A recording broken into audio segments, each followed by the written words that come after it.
चुड़ैल का भूतिया ऑमलेट। हाँ। ये कहानी रवि नाम के एक गरीब सब्जी वाले से शुरू होती है। वो अपनी माली हालत से बहुत परेशान है, चिड़चिड़ा रहता है। पैसों की तंगी। हाँ, और घर में इसी बात पर तनाव रहता है। उसकी पत्नी है गंगू और 2 बच्चे हैं, पिंकी और राहुल। बच्चे स्कूल पिकनिक के लिए पैसे मांगते हैं और बस रवि का पारा चढ़ जाता है। तो कहानी की शुरुआत ही बहुत वास्तविक धरातल पर है। गरीबी, घरेलू तनाव, ये चीजें हम अपने आसपास देखते हैं। बिल्कुल। और यहाँ ये तनाव भयानक रूप ले लेता है। गुस्से में रवि गंगू को बुरी तरह मारता है और अनजाने में उसकी मौत हो जाती है। जैसे ही उसे एहसास होता है कि क्या हो गया है और बच्चे कहते हैं कि पुलिस को बुलाएंगे, वो डर के मारे भाग जाता है, पीछे छोड़कर अपने बच्चों को। हाँ, 2 बेसहारा भूखे बच्चे अकेले। ये अपने आप में बहुत दुखद है। मतलब ये सिर्फ एक हादसा नहीं, ये गरीबी और हताशा से निकली हिंसा का नतीजा है। कहानी यहीं से अलौकिक मोड़ लेती है, पर इसकी जड़ें तो बहुत मानवीय और सामाजिक हैं। सही कहा। अब आता है अलौकिक पहलू, बच्चों की देखभाल के लिए। गंगू की आत्मा लौटती है। आत्मा? हाँ, उन्हें खाना खिलाती है, बिल्कुल माँ की तरह। ये दिलचस्प है। मतलब क्या ये सिर्फ माँ का प्यार है जो मौत के बाद भी उसे खींच लाया, या फिर कहानी कुछ और कह रही है, जैसे कोई अधूरा काम या अन्याय या बच्चों की चिंता? हाँ, शायद यही सब। अक्सर ऐसी कहानियों में अलौकिक वापसी सिर्फ भावना नहीं होती, वो किसी अधूरेपन का संकेत होती है।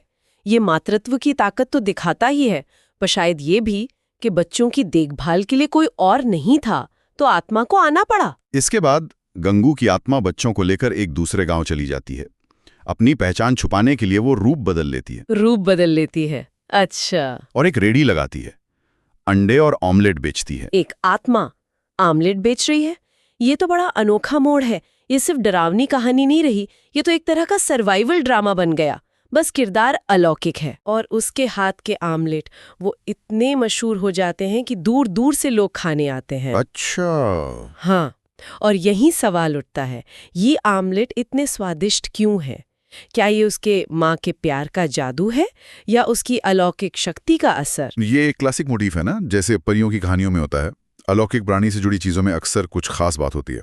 हो सकता है ये उसके प्यार की मिठास हो, या शायद ये एक इशारा हो कि वो इस दुनिया की होकर भी पूरी तरह से नहीं है। मतलब कुछ अजीब। हाँ, सोचिए ना, भोजन जो जीवन देता है वो यहाँ एक आत्मा के हाथों बन रहा है। इसमें एक विरोधाभास है जो थोड़ी बेचैनी पैदा करता है। क्या उस स्वाद में कुछ ऐसा है जो इंसानी नहीं है? लेकिन देखिए, जहाँ कामयाबी होती है वहाँ अक्सर जलन भी होती है। हाँ, ये तो होता ही है। पास के ही दूसरे रेडी वाले हैं, राणा और काला। वो गंगू की शोहरत से जलने लगते हैं। अच्छा। और वो उसे रास्ते से हटाने का प्लान बनाते हैं। इसके लिए एक गुंडे को सुपारी देते हैं। तो मानवीय ईर्ष्या और द्वेष, कहानी वापस जमीन पर आ गई। अलौकिक दुनिया के साथ साथ इंसानी बुराइयां भी चल रही हैं। और यही आता है कहानी का सबसे बड़ा ट्विस्ट। क्या? वो गुंडा कोई और नहीं बल्कि रवि ही निकलता है। रवि? वही पति? हाँ, जो भागने के बाद जुर्म की दुनिया में चला गया था।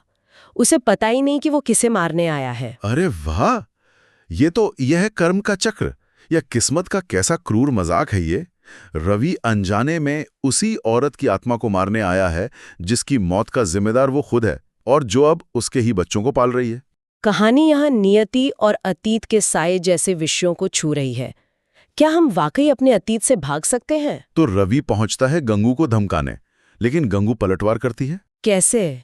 वो अपना असली भयानक चुड़ैल रूप दिखाती है और रवि की गर्दन दबोच लेती है। बाप रे, ये सिर्फ बदला नहीं है, ये तो रवि के कर्मों का सीधा सामना है। उसने हिंसा की थी और अब उसे अलौकिक हिंसा झेलनी पड़ रही है। यहाँ न्याय का विचार बहुत आदिम और शक्तिशाली रूप में सामने आता है।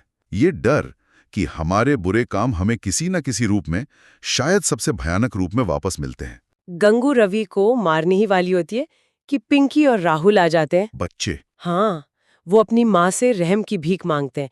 कहते हैं कि पिता के खून से हाथ ना रंगे। बच्चों की मासूमियत और क्षमा की पुकार, ये इस हिंसक टकराव में एक नैतिक सवाल खड़ा करती है।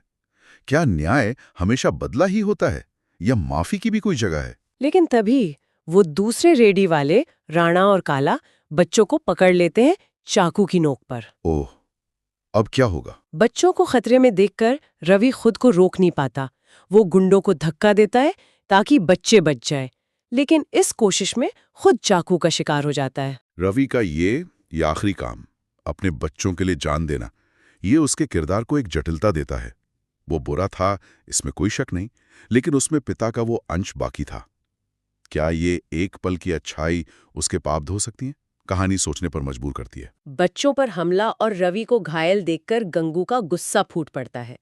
वो राणा और काला को मार डालती है। अच्छा, तो न्याय हो गया? हाँ, फिर वो मरते हुए रवि के पास जाती है। वो उसे माफ कर देती है। माफ कर देती है? हाँ, क्योंकि उसने बच्चों की जान बचाई थी। वो उसे कहती है कि बच्चों की देखभाल करे और मेहनत से जिए। फिर बच्चों के लिए ढेर सारे पैसे छोड़कर वो हमेशा के लिए गायब हो जाती है। वाह, इस कहानी का अंत तो बहुत बहुत स्तरित है। इसमें न्याय भी है, बदला भी है, माफी भी है और जिम्मेदारी का एहसास भी। रवि को दूसरा मौका मिलता है, पर उसकी कीमत चुकानी पड़ती है। और गंगू की आत्मा को शायद शांति मिल जाती है, क्योंकि बच्चों का भविष्य सुरक्षित है और अन्याय का बदला भी हो गया। ये कहानी दिखाती है कि कैसे गहरे दुख और अन्याय से निकली अलौकिक शक्तियां भी मानवीय भावनाओं से बंधी होती हैं। प्यार, माफी, गुस्सा